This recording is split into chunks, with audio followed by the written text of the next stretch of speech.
Salut, coucou chez vous, j'espère que vous allez bien, sinon moi je vais super bien.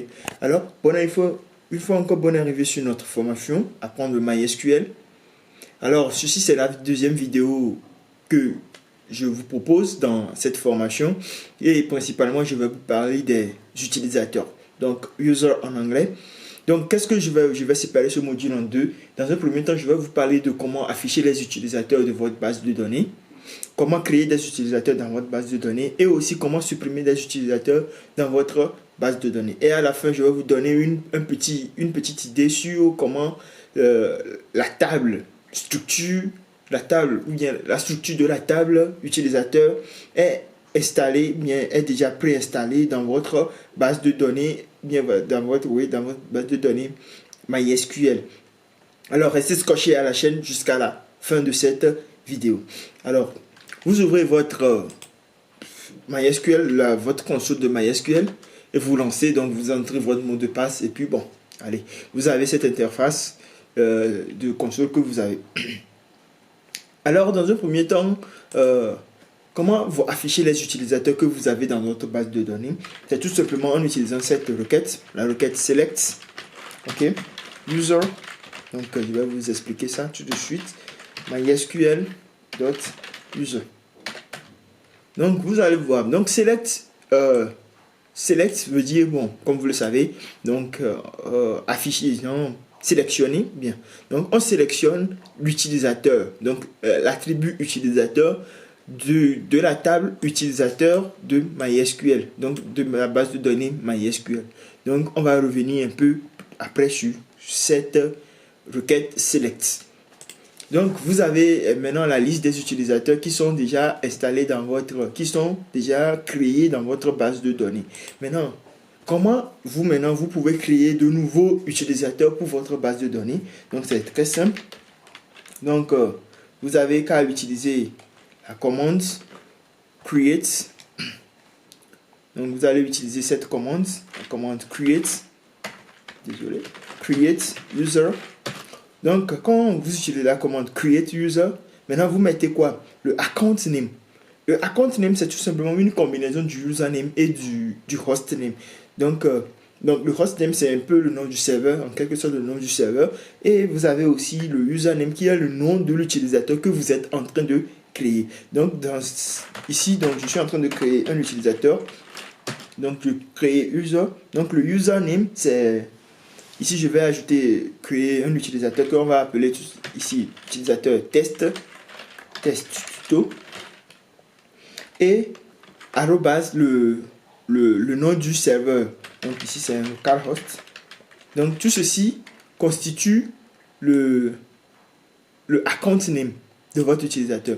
Maintenant, cet utilisateur est bien évidemment, comme je sais que vous l'avez déjà deviné, il est identifié par un mot de passe. Donc, vous mettez tout simplement identified. Donc, identified by. Et puis, bon, vous mettez un mot de passe. Donc, ici, le mot de passe sera tout simplement quelque chose comme junior. Donc, on a le mot de passe junior.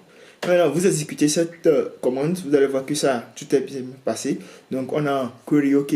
Donc, vous allez encore utiliser cette commande select. Donc, vous voyez, non? Donc, je vous demande aussi de pratiquer en même temps. Donc, select user from donc MySQL.user. Donc, vous avez notre utilisateur test qu'on vient de créer. Il est où? Il vient de créer un utilisateur test tuto. Donc, utilisateur test tuto qui est tout juste ici. Donc, l'utilisateur test tuto, comme vous le voyez, il est à ce niveau. Test tuto, il est bien créé. Maintenant, comment supprimer un utilisateur? Bon, ok. Allant toujours dans le même sens de la création des utilisateurs, vous n'êtes pas obligé de préciser le nom du serveur. On n'est pas obligé de préciser le nom du serveur.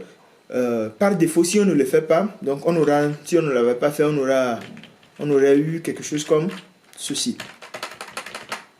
On aurait eu comme tuto, je vais mettre tuto 1, par exemple, tuto 1.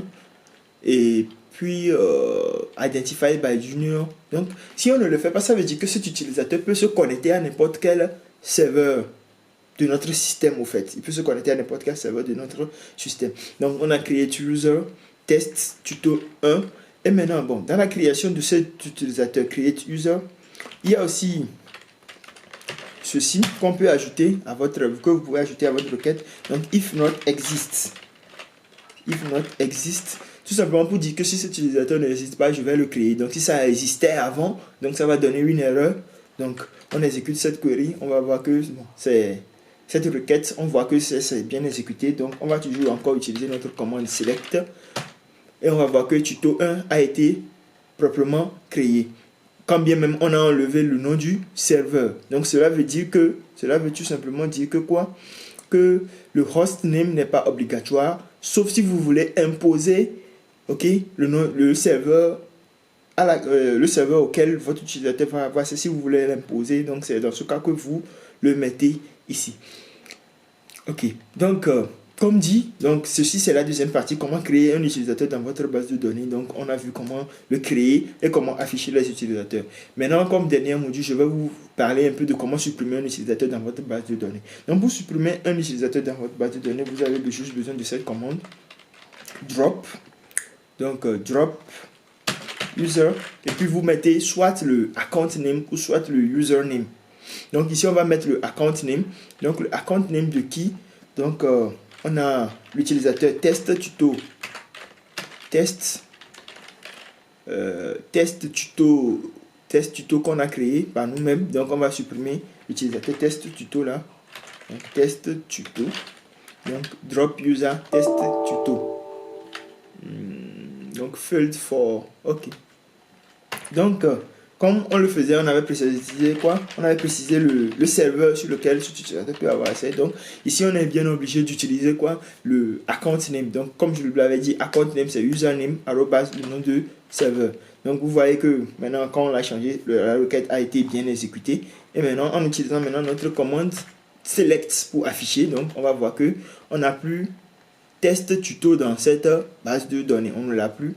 Maintenant je vous demande aussi de mettre pause à cette vidéo et d'essayer de supprimer aussi, de créer 2 ou 3 utilisateurs et de le supprimer pour voir comment ça évolue. Et maintenant, comme dernière partie de cette vidéo, je vais vous parler de la structure de la table utilisateur. Parce qu'avec la commande select, ça veut dire qu'on est en train d'afficher l'attribut bien la colonne utilisateur user de la table utilisateur. Mais c'est quoi cette table utilisateur et qui a créé cette table utilisateur? D'abord, je vous rappelle que cette table utilisateur se trouve dans la base de données MySQL. Donc, il faut que nous allions dans cette base de données MySQL. Et pour ce faire, vous utilisez la commande use MySQL. Donc, ce qui veut dire que maintenant, vous avez décidé de rentrer dans MySQL, dans la base de données MySQL. Donc, on met dans la base de données MySQL et dans cette base de données, la table utilisateur est déjà prédéfinie. Donc, maintenant, pour voir la structure de votre table, user, il suffit juste d'entrer cette commande test user.